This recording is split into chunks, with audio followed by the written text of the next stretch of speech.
Assalamualaikum warahmatullahi wabarakatuh.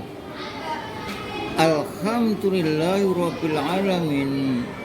Wal aqibatu lil muttaqin faqad fazal muttaqun. Asyhadu an la ilaha illallah wa la syarikalah wa asyhadu anna Muhammadan abduhu wa rasuluh. Allahumma shalli wa sallim ala asyrafil anbiya'i wal mursalin wa ala alihi wa ashabi ajma'in. Pemirsa yang berbahagia, patut kiranya kita selalu bersyukur kepada Allah karena banyak nikmat telah kita rasakan, baik yang tampak ataupun tidak tampak. Nah, oleh karena itulah bila kita sadar dan bersyukur kepadanya, insya Allah dan pasti Allah akan membalas kesyukuran kita ini lebih bagus daripada apa yang kita lakukan. Mudah-mudahan sholawat serta salam tetap terlimpah kepada junjungan kita, idola kita, Nabi Muhammad Sallallahu Alaihi Wasallam, yang telah memberikan suri teladan dan bimbingannya sehingga kita mantap dalam menjalankan agama Islam.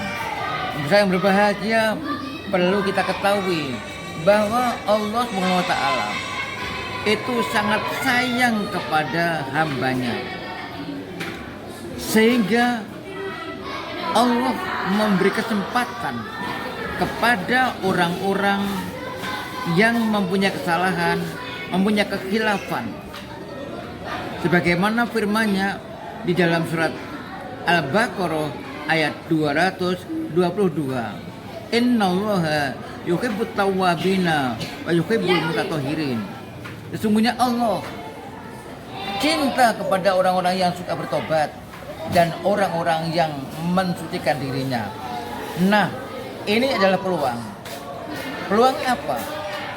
Jika kita memiliki kesalahan, melakukan kepenyimpangan, bahkan perbuatan yang diharamkan, perbuatan yang dilarang oleh Allah kita terjang, kemudian kita sadar dan kita mau bertobat, maka Allah masih membuka peluang.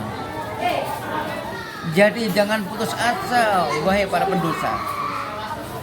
Allah akan mengampuni kita, atau kita sendiri punya salah, kita akan diampuni oleh Allah Subhanahu Wa Taala. Asalkan kita mempunyai niatan yang tulus, ikhlas, tidak ingin mengulangi lagi. Itu namanya tobat. Nah, tobat itu dapat dilakukan dengan cara istighfar. Kalau tobat itu kan menyesali perbuatan yang keliru, kemudian tidak ingin mengulangi lagi. Kalau istighfar, kita mohon ampun setelah kita berbuat kekhilafan, mungkin dengan lisan kita, mungkin dengan tindakan kita, mungkin dengan gaya kita atau sikap kita kepada orang lain yang tidak bagus. Kita istighfar, astagfirullahaladzim, apa sikap saya kan begitu. Itu. Nah, oleh karena itulah di dalam surat Al-Baqarah tadi memberikan peluang kita bahwa Allah mencintai, kita akan disayangi oleh Allah bila kita mempunyai kekhilafan, kemudian kita mau bertobat. Nah, tadi saya katakan bertobat dengan cara istighfar. Apa istighfar itu? Istighfar itu meminta ampun kepada Allah Subhanahu Wa Taala.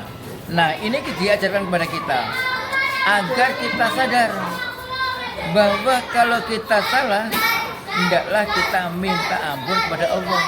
Jangan terus-menerus berbuat kesalahan, tetapi kita harus bertobat, harus minta ampun kepada Allah Subhanahu Wa Taala. Nah, oleh karena itulah setiap orang iman atau mukmin atau muslim itu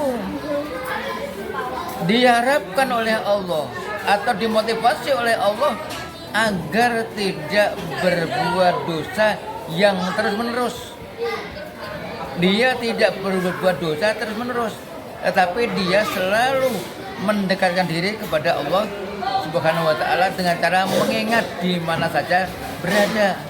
Nah, oleh karena itulah kita sebagai hamba Allah hendaklah kita sadar bahwa kita selain kita mohon ampun, Allah juga mencintai orang-orang yang mensucikan dirinya, orang-orang yang suci.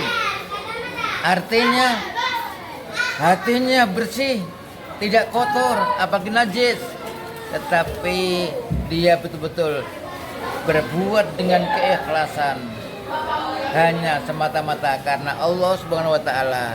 Semoga kita semuanya betul-betul menjadi hamba Allah yang dicintai karena kita suka bertobat dan kita suka mensucikan diri.